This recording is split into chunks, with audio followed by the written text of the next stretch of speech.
Part 6, Meat Beat Manifesto is here. This will be my last Meat Beat video. And I look forward to moving on to other artists. But I have enjoyed revisiting these Meat Beat releases, and I hope you have enjoyed revisiting your Meat Beat releases. And if you haven't heard these Meat Beat releases, I hope that you check them out.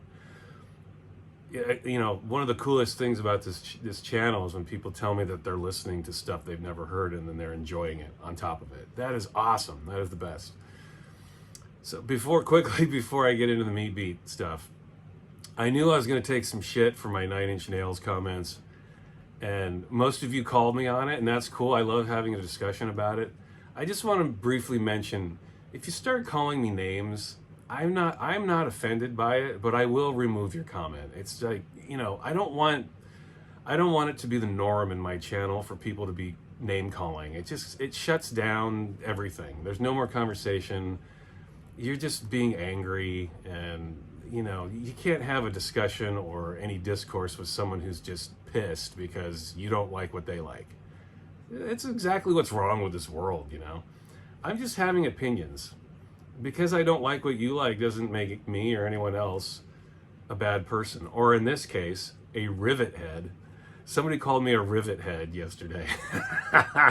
And I thought it was hilarious. I removed it because, again, I don't want name calling in my channel. But, dude, whoever called me rivet head, thank you. I'm going to steal that from you. I love that name. I've never heard it before. Rivet head. That's a great name for a band, right? Rivet head. Anyway, he basically said, you don't like what I like, so you're a rivet head. Okay. Come on, man. We could have had a cool conversation, but you had to drop the name calling. But some good came from it. Rivet head is a great name, and I'm gonna use that. That's my new favorite word. And I'll agree with you. I'm a rivet head. It's cool. I honestly don't mind if people I don't know call me names. I don't know those people, and why would I let them affect my life? But the majority of people don't like being called names, so I'm just not going to tolerate it. The minute you say something like that, the comment comes off. But thanks again. Rivet Head is a cool name. But I'll talk about this for 30 seconds and move on. I like Trent Reznor. I said that in the video. I don't like his early stuff. I'm going to be very clear about this. I don't like his 90s stuff so much. I like his newer stuff. Like, someone made a comment last night, do you have the Bad Witch 12-inch? I do, and I like that record. What's the other record he put out, I don't know, a decade or so ago? It's called Ghosts, I think. That's a cool album. So I like Trent Reznor. I like newer 9 Inch Nails. I'm talking about old classic 9 Inch Nails. Not for me. Okay, that's enough of that. Thanks for your comments too, by the way. To me, that's the whole purpose of good art, like opinion making. You know, you get to have opinions and you don't have to agree, but you can have a cool discourse and conversation about it. I love that. It's about expanding your mind and not agreeing with people. That's the whole point of intellectual discourse here, is not agreeing. Having someone expand your mind a little bit. Thinking outside of your safe little box. Ultimately, that's what I want to do with this channel, is get people thinking maybe in a different direction. You don't have to agree with me, so what? I think the greatest movies I've ever seen are movies that I don't necessarily understand. Some of the best music is stuff, you know, when I hear the artist take a certain direction with their music, it's not something I would do. It's not something I would agree with. My favorite stand-up comedians of all time are people that I don't agree with at all. So, to me, that's the exciting part of art. You don't agree with it. To me, it's just obvious, isn't it? But that's not the culture we're in anymore. It used to be like that, but it's just not right now. A lot of people get deeply offended if you don't agree with what they think. So, anyway, I feel sorry for those people, but there is positivity to be gleaned. Again, rivet head. I love that. All right, let's get into this. The last Meat Beat video. I'm going to talk about everything Jack has done post Actual Sounds and Voices. I think after that album, Jack took a hiatus. He did some production and remix work, but he started working more with Ben Stokes, and it seemed like he was refreshing his approach and view of his music, and maybe deciding which way he wanted to go next. And he took a few years off. He didn't put out any new albums, and only a couple of 12 inches. I'm not going to talk about all of his 12 inches. In fact, I'm just going to discuss one, and it'll be the first release that I talk about, which will be his 12-inch. But I'm just going to talk about the albums he's put out. And not all of his albums have come out on vinyl. To be honest, there are a couple Meat Beat albums that I've only heard once or twice, because they only came out on CD. I just didn't, as I've mentioned in past videos, I've never really purchased CDs. Very rarely have I ever bought a CD. It had to be a good instance for me to buy one. Mainly it's always been records for me. I bought a few cassettes back in the day, but it's always been records. So yeah, there's some Meat Beat stuff and Jack stuff that I just really haven't heard much, or at all. But I'm going to talk about this. This is the 112-inch I will discuss. This came out on the great Scam label. Scam's a English label. It's basically been like a source point for records coming from Autechre and Bola. Bola is Daryl Fitton, an electro techno guy. The Bola releases are fantastic. Boards of Canada have put things out on this label. This release came out in 1998, I believe.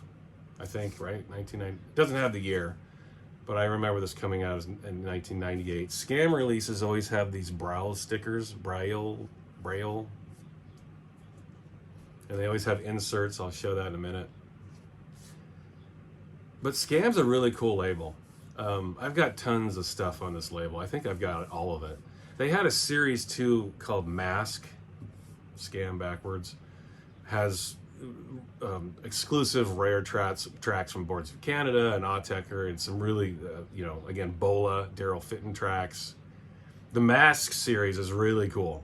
If you can track those records down, I would highly recommend it. There's some great stuff on those records. But Scam, I don't know if they're still around. They're one of those labels that would only put out records very sporadically. They could be still around. I have no clue. This is their 12th release, as you can see. Anyway, Meat Beat Manifesto did one track on here. The other song was from the Mellotrons. This is the only song I've ever heard from the Mellotrons. I know they have other releases. This is all I've ever heard. Meat Beat's track on here, it sounds like Jack. It's like his signature dub electro sound. There's no singing on it. It's like an 8-minute. It's a cool jam. It's hip hop, electro fused. That's, as I've mentioned before, that's the great thing about Jack. He can take all these disparate influences and mix it all into one sonic stew that just works. It's hard to do that, I think. Many artists try to do that, but then the music just sounds really busy. There's too much going on. Your brain, it almost sounds like a mashup. Your brain's trying to focus on one thing, and then this other thing comes in that doesn't really fit, doesn't really match. Jack can do that. That's his talent.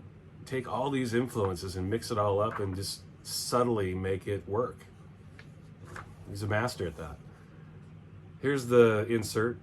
Scam releases always had the insert. This, what does it say? Working in New York on my next LP, then it's going to be a cool day on the West Coast, hanging with Jack, remixing Not Playing God. He says he's finishing MBM's LP, Actual Sounds and Voices. He builds the backbone of the track. It's sounding like Jack. Wake up on the studio floor. It's time for bed. Jack has a video shoot most of day 2, so I go and buy some records. Day 3, we listen to the new It's Not Been Mixed Yet Meat Beat Manifesto LP. Not Playing God, Funny Noise remix by Meat Beat Manifesto. Finish that night. Fly back to New York for 2 days, buy more vinyl, then home. Sorted. The Mellotrons. P.S. Thanks, JD. So a Mellotron's note to Jack Dangers. I think this 12-inch seems to be a release that focused on a couple of days that Jack and the Mellotrons spent together. The Mellotrons went and visited him in the U.S., in San Francisco, and Jack was working on his Actual Sounds and Voices LP, and they did a track. Here are the Mellotrons. And then here's Jack. One of my favorite pictures of him, Jack getting busy. I would assume he always looks like that in the studio. Deeply serious, taking himself very seriously, very studiously. No, that's one of the great things about Jack. He's great sense of humor, man. It comes through in his music, but anytime you see an interview with him on YouTube, he's just a nice fucking guy. Seems like the kind of person you'd want to be neighbors with. Thoughtful, nice, soft-spoken, humble, the best kind of guy. Now this was the next album that Meat Beat put out after Actual Sounds and Voices. This is Are You Okay? There's the hype sticker. This is a US release, the back cover. And this was this is one of my least favorite Meat Beat albums, maybe my least favorite. It's not bad. I mean, when Jack releases my least favorite album of his, it's still good. It's just very one-dimensional, I thought. It's very down-tempo dub. The samples kind of died off with this one a little bit. They're still there, but not as plentiful. There's no singing on this, no Jack vocals at all. This was the first album where he kind of started that. No Jack vocals whatsoever. Not a bad album. It's a collection of dub tracks, really. Down-tempo dub tracks with samples. And, you know, I've listened to it maybe 4 or 5 times in my life. I wish there was more I could say about it. It's just a very straightforward dub album. I think that pretty much sums it up. If you like dub music and you like big meaty bass lines and you like the occasional sample and you like it strung together very flawlessly in a highly technical and professional way, this is a great album to listen to. It's Jack. I mean, the guy's awesome. Now, okay, he released a couple of albums after that in the mid-2000s, and they didn't have a vinyl release. There was one called Dub. It was basically a remix album of his older stuff. He brought in some other artists to remix his stuff, but there's no vinyl release of that, so I don't have it. I have heard it. I personally don't like it. It's not Jack. It's other people remixing his stuff. So not my favorite. He also did At the Center, which is okay. Not my favorite Meat Beat album. In fact, it probably is my second favorite beyond, or second least favorite beyond this. Are You Okay? It's not bad. It's just more of this. Just dub, straight ahead dub with samples, some jazz mixed in. I like it, but never came out on wax, so it only came out on CD. And it's not on Apple Music either. So I haven't heard the album in a long time. I feel funny trying to discuss it in any length because I really don't remember it, and I'm not sure I even have the CD anymore. I sold off some CDs a few years ago, and I think that might have been in there. So I'll hold off comment on At the Center. I remember it just being a pretty typical down-tempo dub experience. The one good thing that did come from this era, though, was this. Now, this is one of the few CDs I have, signed by Jack. This was a tour CD of a live show. It was the At the Center tour. I bought this. That's number 283. They're all individually numbered like that. I bought this at the show. And this is a fucking good live album. I generally don't like live albums. Never have. I've always just felt like if, you know, it's a live album. You need to see it live. I have no interest in hearing live music while I'm sitting at home. That's the whole point of going to a show. You go hear music live. If you're listening to the music live at home, it takes away that experience. For me, I know people love live albums. That's cool, but it's not for me. This is one of the best live albums I've ever heard. Particularly for the versions of like Helter Skelter and Radio Babylon. Helter Skelter in particular, though. The live version is so good. I highly recommend picking this up. I don't know how, this is really limited. It's probably really hard to find. Never came out on wax, that's why I have the CD. But this is one CD I held on to. One of the best live albums I've ever heard.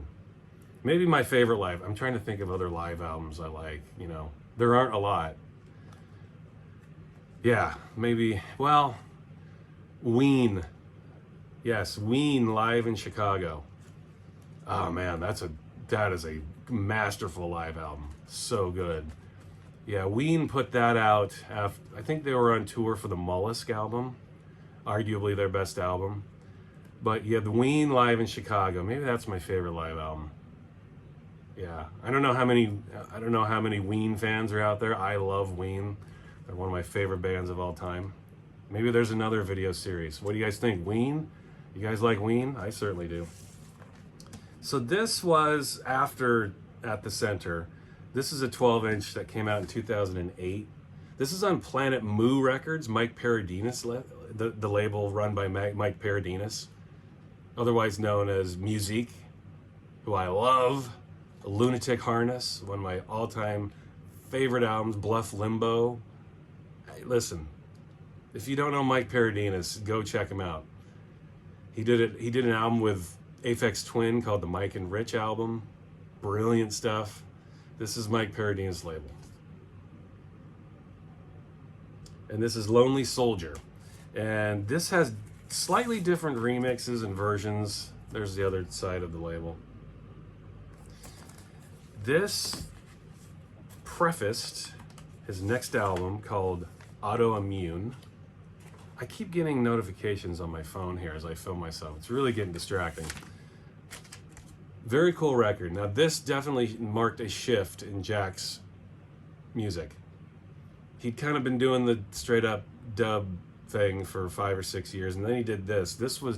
Anyone remember dubstep?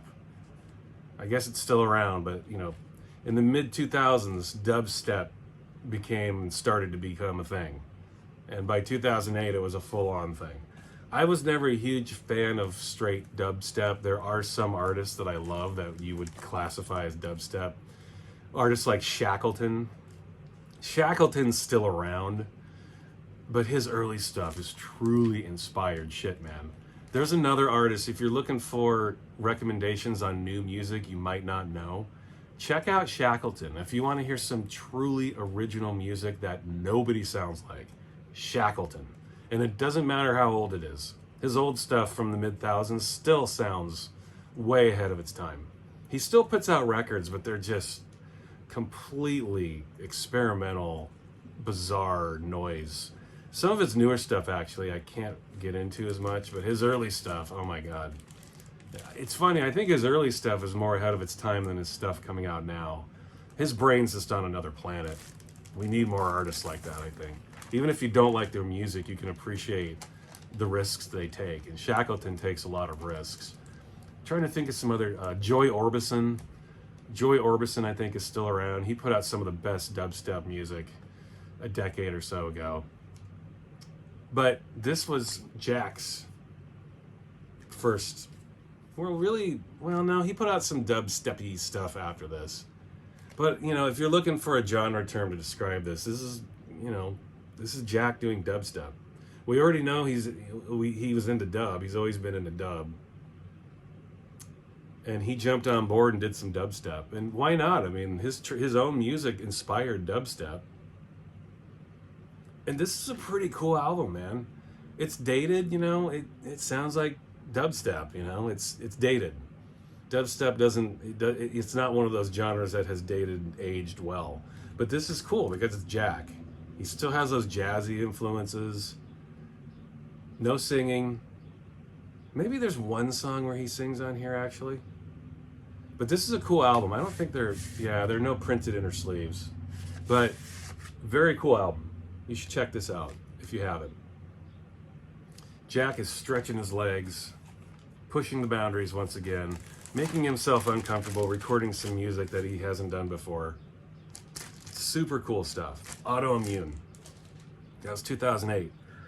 This is a really good album. This is Answers Come in Dreams. He's sort of borrowing, or not sort of, he is borrowing his own concept with those remixes he did for Coil 20 years earlier than this.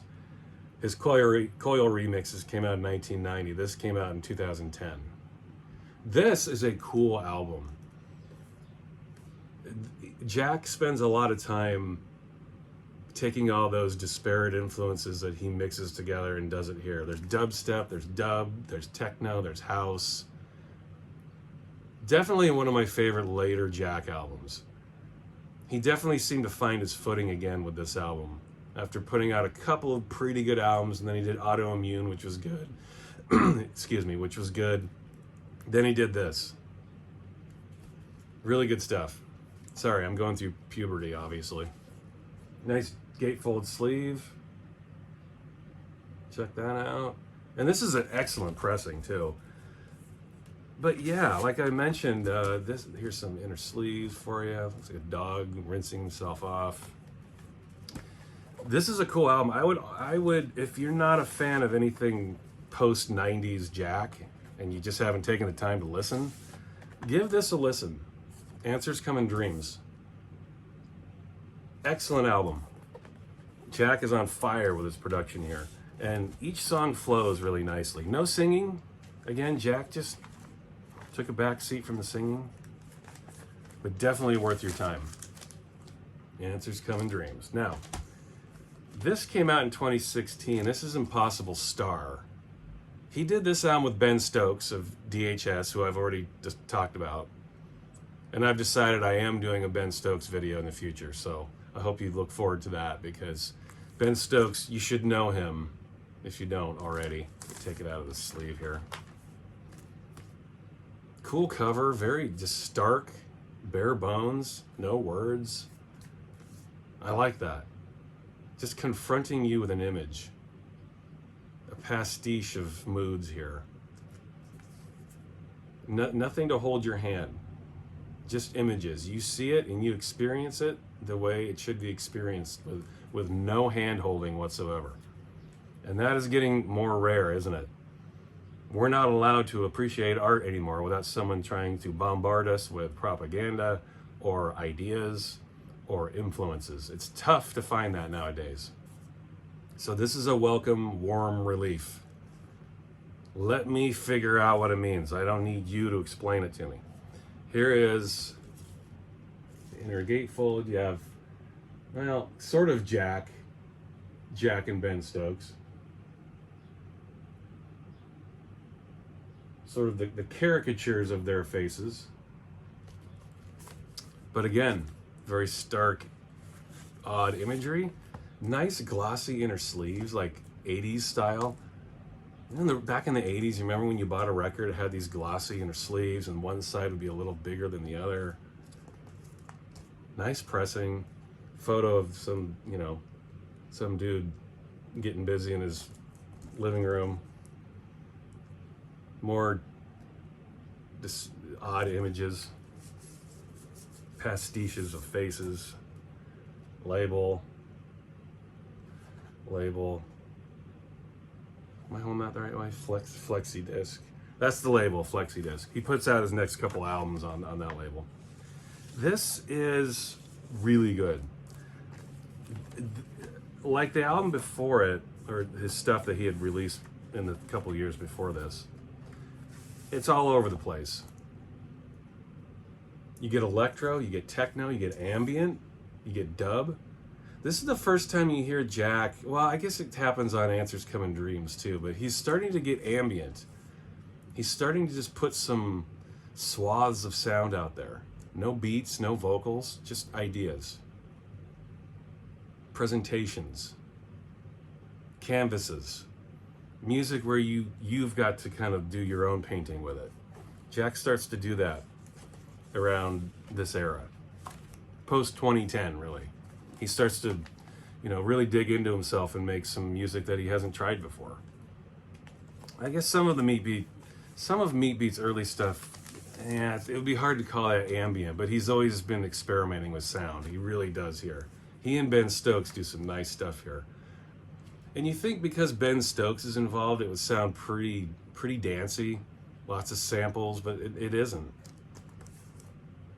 It's a very, I don't want to say claustrophobic, but it's a very minimal album. I don't mean minimal techno, just minimal form, and that's not an insult in any way. You really, this is an album that forces you to listen closely and apply your own ideals to it. And I love that when it comes to music. This is the most recent Meat Beat Manifesto album right here. Opaque Couche. And this is, I mean, in terms of the sleeve, this is about as bare bones as you can get. I mean, I don't know if you can see that. Meat Beat Manifesto is embossed right here. Little printing right there. But back cover, same, nothing there. Gatefold, you have a little bit of writing down here. It's black. Can't really see it, but that's the only text you get. Produced by Jack Dangers. He's all alone on this one. Inner sleeves are just plain dark gold, dark brown, whatever this is. On flexi disc again. Really nice pressing and really nice music. Very, very much like Impossible Star. Very experimental. You get some dub, you get some techno, you get some ambient. Just, you get some noisy stuff. There's a little jazz in there. This is a nice record. Jack has been producing some of the best music of his life this last decade. It's nice to see. He's really stretching his legs a little bit. And this will be my final Jack just talk here. Final Jack release. This is the JDs, as in the Jack Dangers, whatever. This is a really cool album. He records this with John Druckmann. I don't know who John Druckmann is. I'll look that up later. By the way, one of the reasons I could look this stuff up before, but I like saying I don't know someone to you guys so you guys can tell me who it is. I'd rather you guys tell me than looking it up. Anyone can sit there and recite information from Wikipedia or wherever. I'd rather have you guys tell me. Who's John Druckmann? Just like the other day, I didn't know who Charlie Clouser was. I could have looked it up. I'd rather have you guys get involved with the discussion, you know? So, yeah, John Druckmann, who is he? Does anyone know? I have no clue.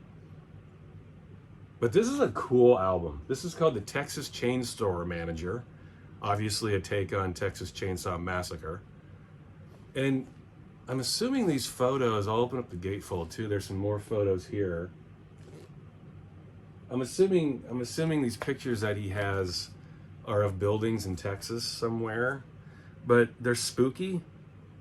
Like those old ghostly photos you see from the 20s and stuff. They're poorly lit and they're blurry, and you look close enough and you might see a face in a window or something. Spooky stuff. Cool imagery. I like it. Now, there's nothing spooky about the music. In fact, I think this album is Jack's best thing he's done since Actual Sounds and Voices. This just came out a few years ago. This is his most recent album. And this reminds me, Meat Beat Manifesto and DHS just put out a new EP. I'm waiting for it to arrive. I was hoping it would be here so I could show it when I do these videos. But I'll show it with the DHS video I do. But he and Ben Stokes just did a brand new 12-inch. I'm waiting for it to arrive. I really hoped it would be here, but whatever. I'll do a video with it later. Anyway, this is a cool, great album. It's very ravey. Well, not very. It's ravey for Jack. There's some tracks on here. It's a pretty high energy album. It's a dance album in a lot of ways. There are a couple tracks that sound like they could be Luke Vibert. It's got that acid house, acid techno rave vibe. In fact, one of them, there's a track called Checkout, Raving in the Self-Service Line Mix. It sounds like a rave song. Old school acid house type stuff. And that's not necessarily something you hear Jack do a lot.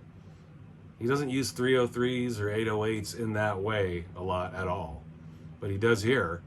And most of the songs like this are very up-tempo, very upbeat, lots of sampling, no voices. Jack's still not singing. By the way, he starts singing a little bit again on Impossible Star. He started doing that again.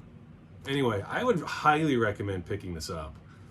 I was so pleased with this. I saw Jack Danger's name on it, the JDs obviously, and I was like, okay, let's pick this up. He's been sort of doing that similar sound for a while now, but then I dropped the needle down on the records and it was like, wow, this is not at all what I expected.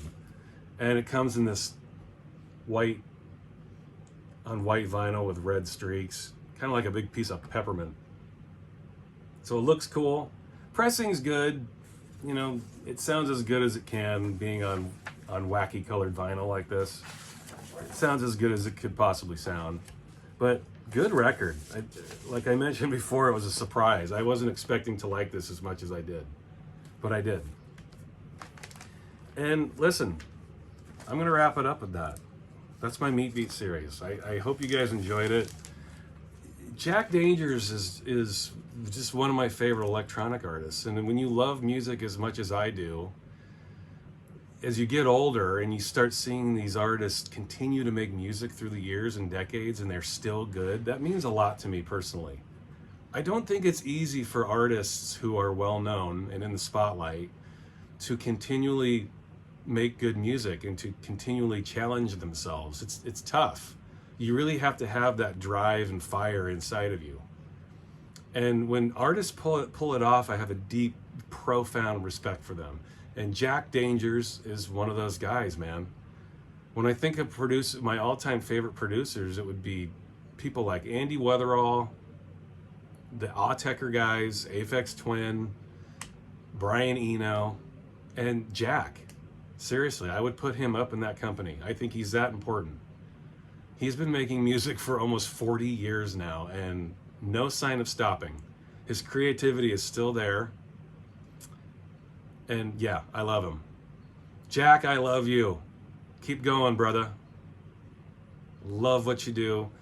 And hey peeps, thanks again for watching this series of videos. I really hope you enjoyed it. I hope if you have not heard Meat Beat, or just a small smidgen of Meat Beat, this is inspiring you to go listen to more.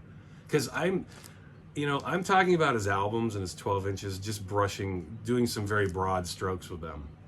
But this is a guy you could easily dig deep into. He does a lot of remix work, lots of productions over the years. He's been part of other bands.